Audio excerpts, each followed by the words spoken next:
What is going on, guys? Today we have an exciting video. As you've seen the two cars, we're gonna compare them. I'll tell you guys the instant differences that I noticed between both cars going back and forth. And yes, I still have both of them for now, but it could change in the future. So we'll get started straight with the BMW M4 G82. Let's take it for a drive and I'll tell you guys what I noticed different when I get into this one.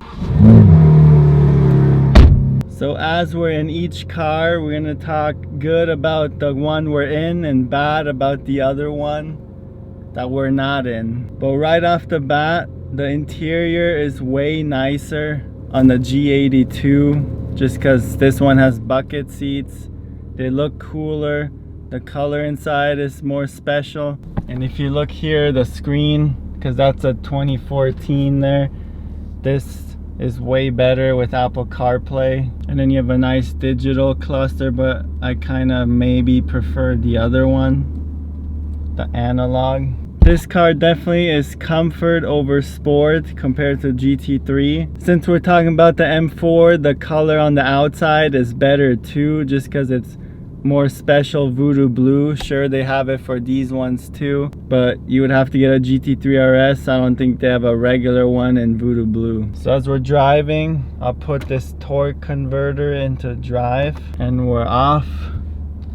They're both low, so I put ramps at the end of my driveway. Can't really see them, but it definitely helps to get down here.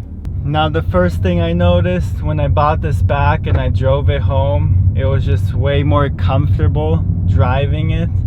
It's just more of a chill ride.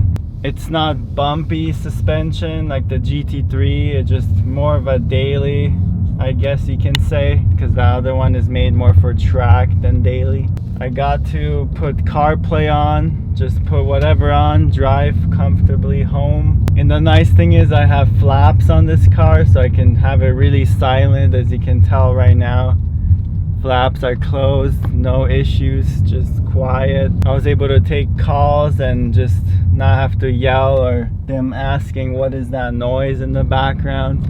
But getting this far into the video, what do you guys think is better? Comment down below. GT3, M4. We still are yet to go into the GT3 and talk about all the good there. But for now, we'll say all the good of the M4 and what's bad about GT3. As far as room goes in the interior, I don't really notice a big difference. It seems like about the same size, minus the back is a little bigger, but barely. Now when it comes to sound and speed, we'll go over sound first. It has turbos intakes, so that's a plus that the GT3 will never have.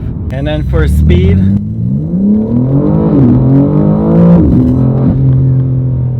it's way faster than the GT3. That's another thing I noticed right away when I got in this, how much faster it is and what speed actually feels like. The GT3 is slower, but it makes up for it with something else that I'll talk about when I'm in that car. Another thing I want to add is this has a rear backup camera, sensors, and the GT3 does not. And also the steering wheel is just a lot nicer than the GT3 with the shifters. The airbag looks better with carbon and it's a lot thicker, which I like. Now that we talked about the blue paint is better than the red. The brakes yellow, that's cooler too. We said how this was more comfortable. It has a better interior. It's faster than the GT3. But let's get into this now and talk about what's so nice about this. That's the first good part about this car is the engine noise. You already heard it when I started. Right off the bat, this thing has a way cooler engine than the M4. That's 3.0 twin turbo inline 6. And then the GT3 is a H6 3.8 liter, 9,000 RPM. Just can't beat it. But as we're sitting here, the comfort seats, they're comfortable. I don't mind them, but I'd rather have carbon bucket seats in here. Just looks a lot cooler. It's an older steering wheel. It doesn't look as nice as the new ones, but it's all good. And then the screen, it's just old as well. There's nothing really to it. Bluetooth media, no Apple CarPlay, which you can change, but it's not for everyone. This car is also low, but thankfully we have the ramps to get us off the driveway. And it's a dual clutch automatic, so it feels a lot more raw when you take off and everything, when you shift, which I like more than the torque converter. And this one does not have flaps on the exhaust, which you can buy some with them. I'm not sure how quiet it actually gets when you have an exhaust on there, but I don't really mind it while driving. Now the guards red is really nice too. That's why I got this car. It was probably the best color out there option that was for sale when I got it. I like the black interior. It's classic. Won't wear like that Silverstone gray on the M4. Just listen to this.